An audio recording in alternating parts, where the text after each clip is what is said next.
Have you ever heard an Israeli sneeze? I noticed that instead of saying achoo, us Americans, they actually say upchi, which is the way to say sneeze in Hebrew.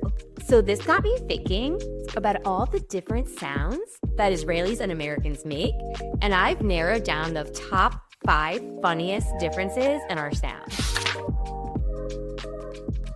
Coming in at number 1 is tuk-tuk on a door instead of knock-knock, which totally ruins all of our knock-knock jokes. Number 2, and this really got me, Kukuriku for a rooster instead of cock-a-doodle-doo.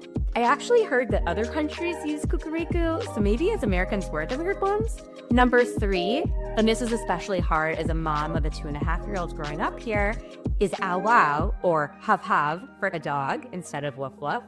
Number 4, and I'm sure you've experienced this if you've been around Israelis, that long pause in the middle of the sentence, or when they're thinking, instead of our